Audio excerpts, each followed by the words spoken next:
Welcome back sa Free Thinking Pinoy Channel. Ito ang part 7 ng mga delikadong aso at ang cute nilang babies. Magsimula tayo sa aso na ngayon mo lang makikilala. Ito ang Spanish Mastiff. Isa ito sa may pinakamalaking katawan sa lahat ng mga aso.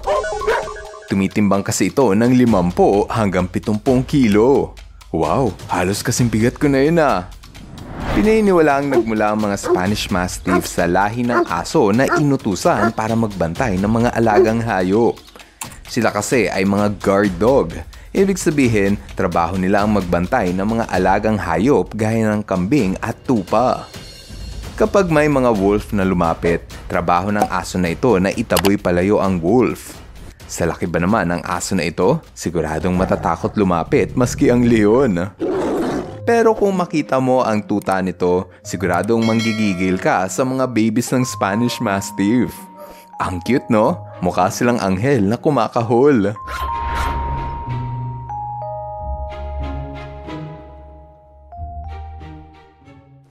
Pangalawa sa listahan ay ang Galdong. Kilala rin ito sa tawag na Pakistani Bulldog. May tangkad ito na 2 talampakan at tumitimbang ng 30 hanggang 40 kilo. Dahil sa laki ng aso na ito, madalas itong ginagamit sa sports na dog fighting.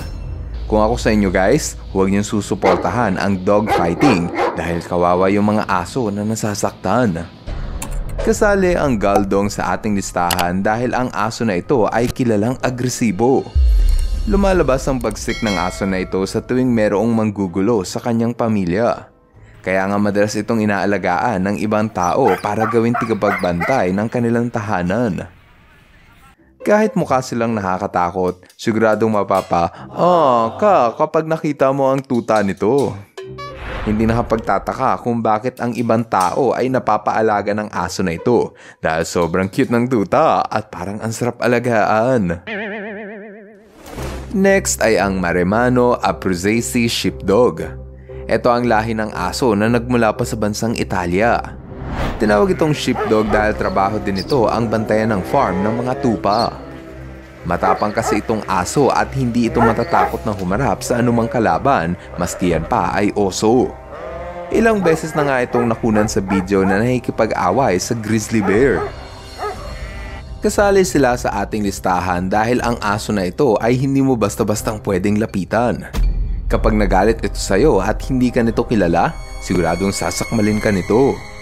Ginawa ang lahi ng sheepdog para maging matapang, kaya asahan mong hindi ito umaatras sa laban. Pero kapag nakita mo ang kanilang tuta, siguradong malulusaw ang puso mo sa cuteness overload. Ang cute no? Bakit kung sino pa yung mukhang nakakatakot na aso, yun pa ang may pinaka-cute na tuta? Ang sumunod ay ang American Staffordshire Terrier. Sa unang tingin, mukha lang itong pangkaraniwang pitbull. Ngunit isa lamang ito sa 4 na breed ng pitbull na kinikilala ng United Kennel Club. Kasali ito sa ating listahan dahil minsan lumalabas ang kanilang agresibong ugali. Ang mga pitbull kasi ay binreed upang maging fighter dog. Bukod pa riyan, ang mga pitbull ay binreed para sa sports na bull baiting, isang sports na ngayon ay illegal na sa maraming bansa. Dahil sa pagbibreed ng mga tao sa asong pitbull, naging matapang ito at walang inaatrasan. Kung minsan, may mga naibabalita na tao na sinakmal at nilapan ng Staffordshire Terrier. Ang mga ganitong aksidente ay bihira lang mangyari, ngunit sapat upang magbigay babala sa mga tao na mag-ingat kapag lumalapit ka sa asong ito. Siguro, maraming tao ang nahihikayat na mag-alaga ng Staffordshire Terrier dahil ang cute-cute ng tuta nito. Dito sa Pilipinas, naibebenta ito ng 10,000 hanggang 30,000 pesos. Ang mahal naman pala. Number 5. Kadebu. Kilala din sa tawag na Perro de Presa Mallorquin. Ang lahi ng aso na ito ay nagmula pa sa bansang Espanya. Gaya ng ibang aso sa ating listahan, ang Kadebu ay unang binreed para sa masamang sports gaya ng bull baiting at dog fighting. Ang tawag sa sports na ito ay blood sport. Blood sport ang tawag sa marahas at hindi makataong sports na ipinagbabawal na sa maraming bansa ngayon. Dahil sa ginawa ang breed ng Caribou sa violenteng sports, hindi maitatanggi na lumalabas ang kanilang agresibong ugali. May timbang ito na 30 to 40 kilos at may tangkad na 2 talampakan. So sobrang laki, siguradong taob ka pag dinambahan ka nito. Pero kapag nakita mo ang kanilang tuta, siguradong mawawala ang takot mo sa aso na to. Ang cute, parang ang sarap kurutin. Bakit kaya ganun? Baby pa lang sila pero may wrinkles na sa noo. Next ay ang aso na may pinakamalakas na pangkagat. Ito ang Alabay Dog o kilala rin sa tawag na Central Asian Shepherd Dog. Alam mo ba na ang kagat nito ay may puwersa na 700 pounds per square inch?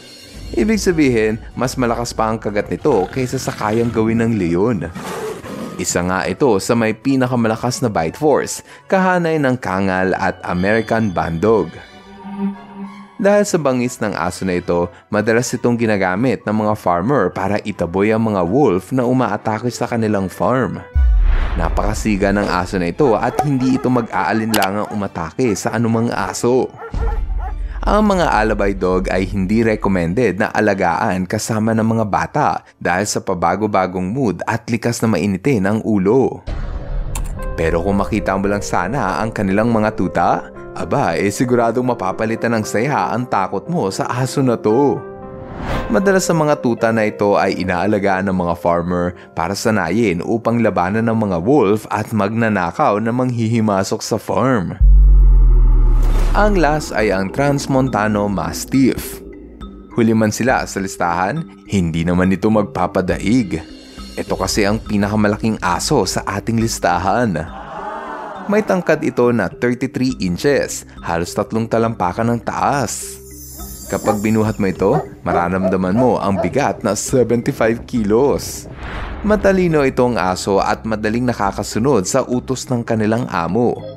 Yun nga lang, ang sinumang may balak mag-alaga nito ay dapat bihasa at sanay magdisiplina ng aso. Kung hindi mo ito kayang pasunurin, siguradong lalaki itong agresibong aso. Bukod pa riyan, isa sa requirements kung nais mong mag-alaga nito ay ang pagkakaroon ng malawak na bakuran. Ang mga Transmontano Mastiff kasi ay energetic at puno ng lakas, kaya kailangan nito na may malawak na lugar na matatakbuhan. Mahalaga na malaman ninyo na ang pagpili ng breed ng aso ay hindi basta-basta. May mga aso kasi na pwede mong turuan ng disiplina, ngunit may mga aso na hindi maitatanggi na likas na mas agresibo. Ang dapat ay maging maalam, mag-research o kaya alamin mo sa sarili mo kung kaya mo ba talaga mag-alaga ng mga higanting aso. Dahil kung hindi, baka lapain ka lang ng alaga mong aso. Kung ikaw ang tatanungin, anong breed ng aso ang gusto mong alagaan? Para sa akin, nagustuhan ko yung Spanish Mastiff. Kung ano man ang napili mong aso, pa-comment na lang sa ibaba ng video nang mabasa namin. Ngayon, andito na tayo sa ating shoutout portion. Hello kay Baby Pixel. Hello rin kay Atina Samara. What's up kay Carl James Ulimpain. Shoutout kay Nate Ruz Pascual. Krishna Balaram at Vishnu John Ruiz. Cyrus John Polar Mollejón, at kina Rosaline at Daniel Abuag. Maraming salamat sa inyong panonood na. See you guys on our next video. Bye-bye! Hello mga ka-FTP! Ako si Nomer at nagpapasalamat sa inyong panonood. Kung nagustuhan nyo ang video ito, subscribe na sa FTP channel. Don't forget to hit the subscribe button para updated ka sa mga bagong videos. Paalam!